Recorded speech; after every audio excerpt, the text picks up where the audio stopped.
name is Joel Church and our sign language interpreter is Tracy Dorcas. We have a lot in line for you and these are our top stories.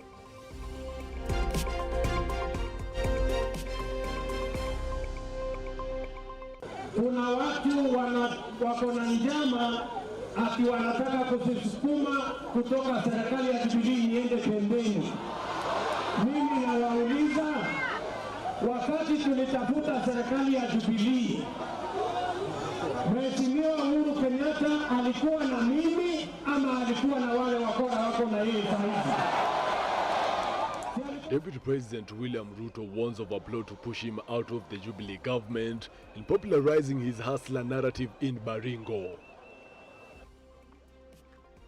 Nairobi Metropolitan Services to expand the Green Park terminus and the Railways Club to accommodate boda and taxis commuting to CBD.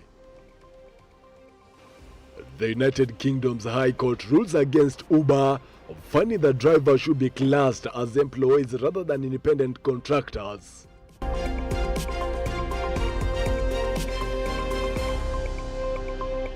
Talk to us via social media platforms at Switch TV Kenya, Joel Chacha M on Twitter, as well on Facebook, Switch TV Kenya and Joel Chacha. Send in an SMS via 111 and we begin with matters politics. Deputy President William Ruto has accused the state of a plot to push him out of the government before 2022. Speaking in Cabinet Baringo today, Ruto claims his allies are also pushed out of government to frustrate him. This happened as UDA members were tear-gassed in Nakuru as they drummed up support for the party's candidate in London Ward. Namukana Samuel is preparing the report and just a few minutes time we'll be getting it. But moving on, Kakamega Governor Wycliffe Oparanya says he's confident that 24 county assemblies will pass the BBI bill as required by the law. Addressing mourners in Muhanda in Shinyalu constituency, Oparanya noted that as leaders they were waiting for the BBI process to be completed before they take the documents to Wananchi through public participation exercise, adding that the devolved units were big winners as the constitutional changes have given more money to counties. Wakati wa PBI, vile mnajua sisi tumesimama imara sana nyuma ya PBI. Ikifika wakati huo tutakuja mbele yenu tuongee mambo ya PBI.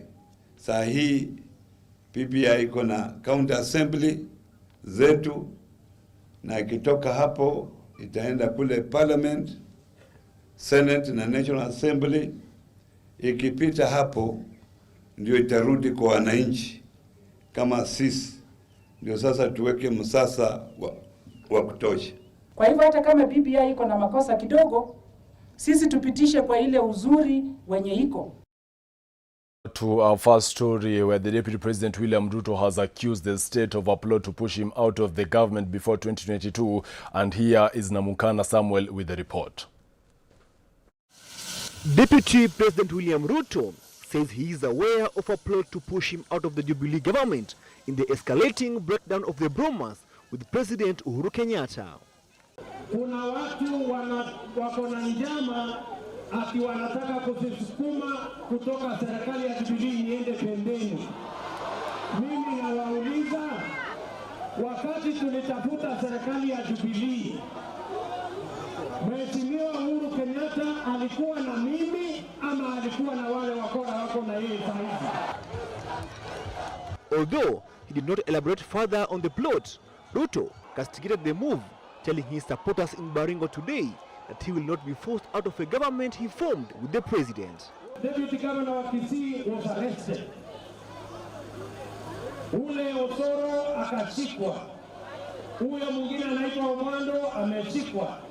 Ati hatia yao ati ni kwamba ni marafiki zangu.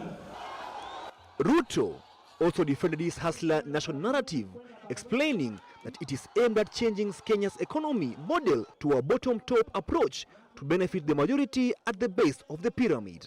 Na hii siasa ya mambo ya kutumia polisi na EFCC na DCI kufanya siasa ilianza lini katika taifa letu la Kenya? Lakini ikifika pahali ambapo MCS wa Baringo wakipiga no wanaletea EFCC, tutasema sheria kwa wote ama ikuwe the rule of the jungle for everyone. Sisi tumeamua ya kwamba wakati huu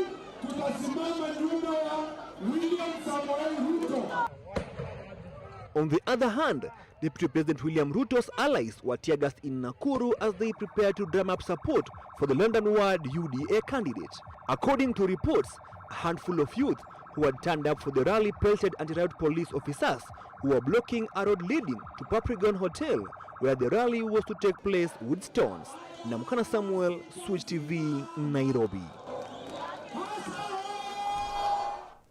Away from matters politics, Kenyans have been urged to be wary of cons purporting to assist them have their children recruited into the National Police Service exercise supposed to kick off Monday next week. The Chief Executive Officer of the National Police Service, Jackson Onyango, also warned that whoever will be found conning any citizen will be dealt with responsibly in accordance with the law. Robert Auma with the details. The National Police Service is seeking to recruit 4,700 suitably qualified applicants to be trained as police constables, 4,700 recruits and 300 candidates starting next week. This move by the commission has, however, been turned to be an hotspot by conmen in major parts of the country. That there are so many conmen going around saying that they have slots for recruitment in police service, alleging that some money can change hands, and we are cautioning the general public not to give any coin, not to give any money, not to be lied to. Onyango said that bribery and other acts of corruption are against the law and that persons presenting themselves for recruitment purposes with fake or falsified documents or those caught engaging in corrupt activity shall be arrested and prosecuted. We are doing this to make the work of the Inspector General and the police officers who will be undertaking the recruitment exercise be easy, simple, so that we only have those prospective candidates who are willing and who are ready to take up this opportunity of being police officers in the country. He added that the police force had not conducted recruitment for the last 3 years, as the police colleges had been occupied with training of senior police officers in the service. Onyango said this when addressing residents of Jomvu Sub-County, Mombasa County during the awareness forum with the youth prospecting to join the National Police Service ahead of the nationwide recruitment. Robert Uma, Switch TV.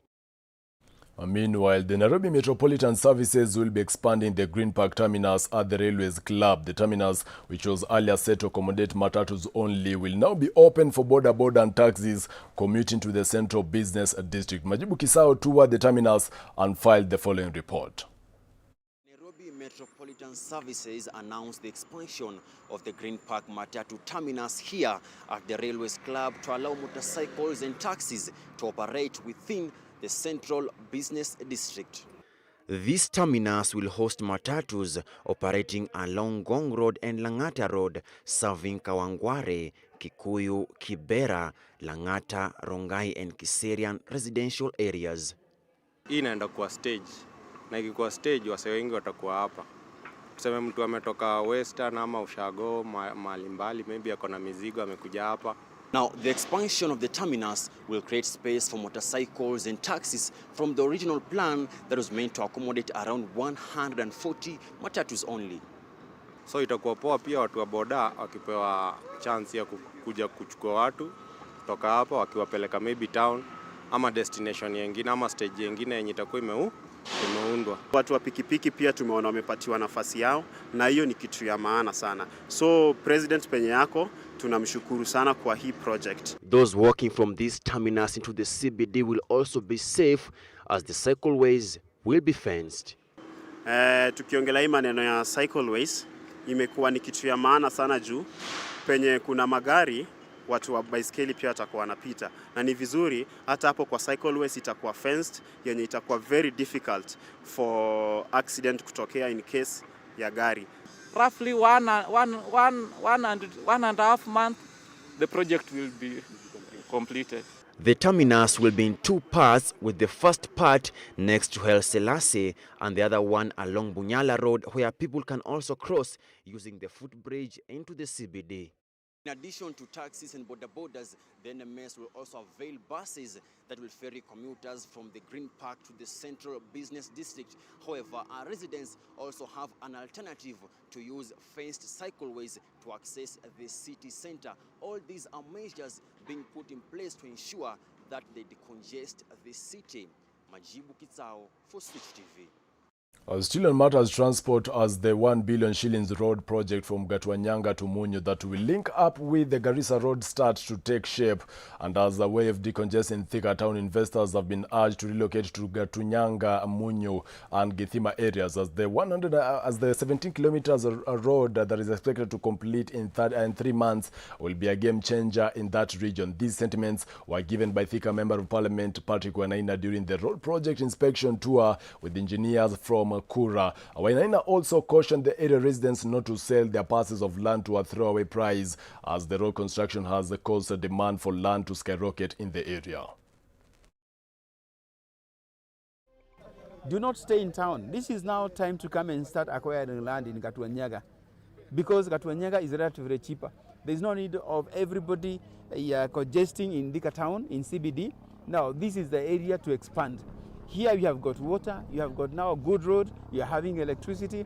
There is no reason why we should go to CBD. It is time to expand. Well, 11 minutes past 7 p.m. Time to take a short commercial break, but keep the conversation going on our social media platforms. Switch TV Kenya, Joel Chacha M on Twitter, as well on Facebook, Switch TV Kenya, and Joel Chacha. Keep sending in your feedback by 111 444 111. After the break, we still have a lot in line for you. Stay tuned.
Welcome back to Breaking Today. My name is Joel Chacha and our sign language interpreter is Tracy Dorcas. On our Facebook page that we have talked about the Ruto story, accusing the state of a plot to push him out. We have several comments here.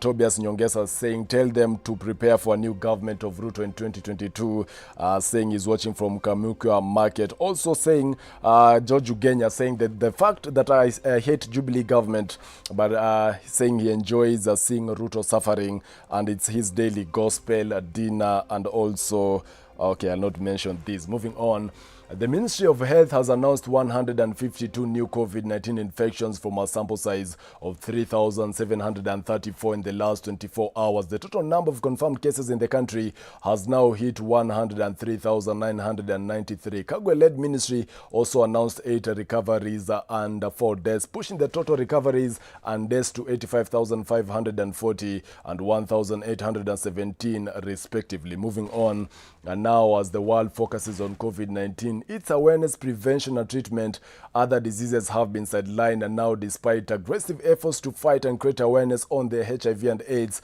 it is reported that 15 counties in Kenya have drawn back on gains earlier made and are now witnessing high infections according to the Kenya AIDS Strategic Framework 2 report.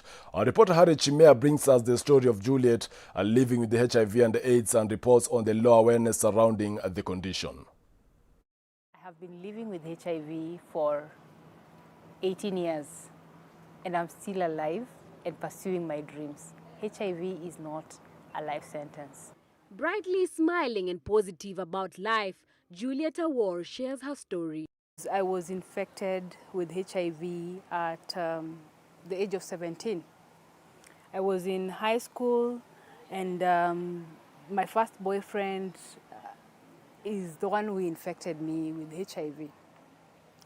I came to discover that I was HIV positive when we went to hospital. When I went to hospital, I was tested for HIV, found to be HIV positive, found to be pregnant, and I had the STI.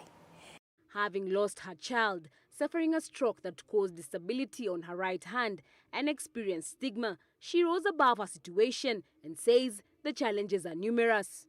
I would go for interviews, and employers would think that my disability would stand in the way of my productivity.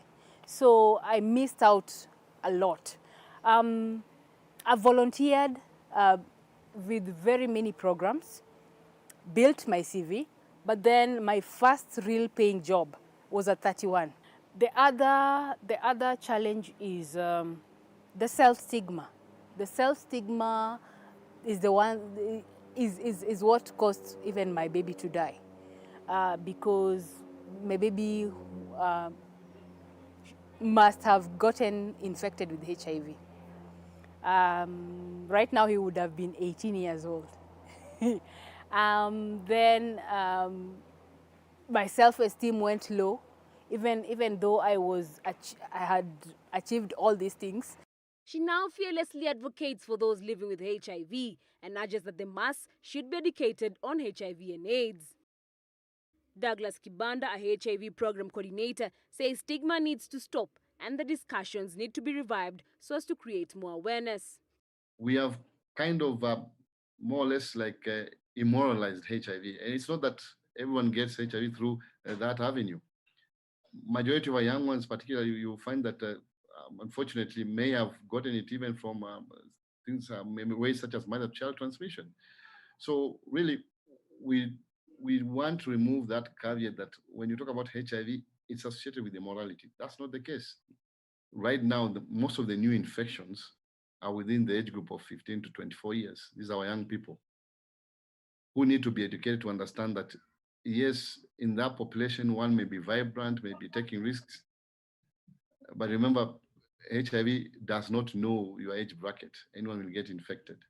So yes, we have a cultural shift away from abstinence and the thinking that even if I get the HIV virus, there are treatments, but we need to think broadly beyond that. What happens to you beyond that? So educating our young people from the family setup, and I would want to emphasize this, from the family, it's very important to do it so that they understand, so that it doesn't seem it's an agenda of the healthcare system or so. But we understand that when you look at the family setup right now, matters of sex education are a bit remote. Parents don't feel comfortable discussing about it. But I can assure you, that is where the battle has to begin from. Families have to discuss these matters. Moreover, it is highly unlikely to transmit the virus if one's viral load is low, or rather undetectable. I am now undetectable. my viral load, it's undetectable. So, and when somebody is undetectable, there's a very minimal chance. You cannot transmit HIV to a baby. You cannot transmit HIV to your partner, which people they do not understand this concept. In Kenya, it is estimated that 1.5 million people are living with HIV and AIDS, and the war against the disease is far from over, and therefore more efforts are needed towards combating HIV and AIDS. Harriet Chimea reporting for Switch TV. Thank you so much, Harriet Chimea, for that report. Meanwhile, cycling has taken off in the Kenyan capital, Nairobi, during the coronavirus pandemic as residents seek ways to travel to work safe, keep fit, and cut transport costs. Despite the lack of bike lanes on most roads, many have taken up pedaling and dodge the city's notorious traffic jams. David Kagina with more. Stephen Othiambo is making his way to work, dodging Nairobi's nightmare early morning traffic. Since the COVID-19 pandemic hit Kenya in March last year, the 30-year-old videographer has avoided public transport. He rather takes his chances with two wheels on the capital city's chaotic roads. Fear was there about trying to maneuver these roads of ours where the matatus are usually, okay, the big percentage, the drivers are usually careless. They can push you off the road. They don't care about you. But I just look at the pros and cons. I'm much safer on a bicycle. I'm social distancing. I take less time. 20 years after last getting on a bike, Stephen decided to start cycling to work along 15 kilometers of roads without bike paths, where he navigates trucks, rushing buses, and motorcycles. Despite some cases of road rage and 2 minor accidents, he is still a staunch convert. If I don't show you the benefit of why I'm cycling and why it's much safer and healthier for you, you won't see the benefit of it. Like for me personally, personal story, when I started in April until December last year, 2020, I had lost 20 kgs in that span. Just cycling, no gym, no running, no dieting. Like Stephen, more Nairobi residents have taken up cycling since the pandemic started. Bike sellers report a boom in business. Jimmy says his sales went up by 58% in 2020. In 2020, the sales were high compared to 2019 in terms of sales, because you find that people wanted to cycle more just to keep fit, to commute from work from point A to point B. And mostly since cycling is a sport, they wanted to keep fit because people were on lockdown. Many people view cycling as unequitable and low-cost mobility, though it can be a dangerous activity in cities like Nairobi. Kenya National Transport Authority and TSA estimates up to 69 cyclists died in road accidents in the city in 2020. There are now calls for more facilities for cyclists. Weirdly, cycling, the COVID has been good for cycling. It has shown policymakers that people want to walk, people want to cycle. And they have to, whether they like it or not, they have to find a way of ensuring people can get to their destinations safe and sound. It's no longer us forcing ourselves to share roads with motorists. We do need a space dedicated specifically for cyclists and for pedestrians.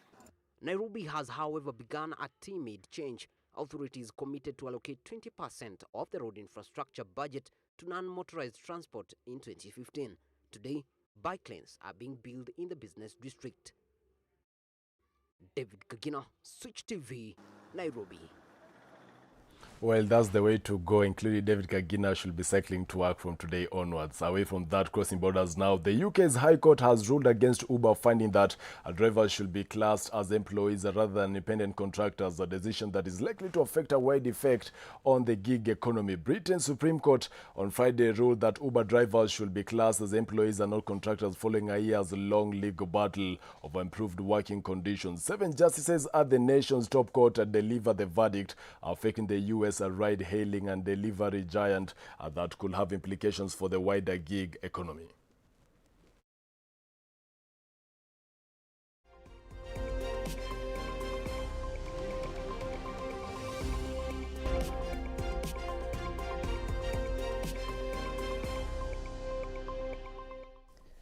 Many thanks for staying with us. My name is Cedric Oronje and it's the weekend, and the weekend is all about sports. Now we start off with Shujas, who have kicked off their Madrid Sevens campaign with a 36-5 win over Portugal in their first pool match that saw the likes of debutants Tony Omondi and Derek Keyoga both cross the chalk line for the first time in an international fixture. Kenya went in its other day 2 fixture thrashing host Spain 19-5. Shujas now await their tomorrow's day 2 fixtures against USA and Argentina.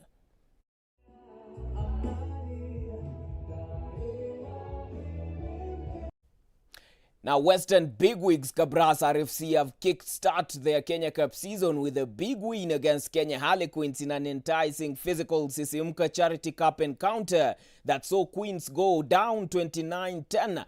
Queens suffered an early second-half red card issued to Leroy Kamau following a physical confrontation. The loss checks in despite the Ngong Road side fielding their top signings, including Joshua Chisanga, Xavier Kipngetich and Evan Asena.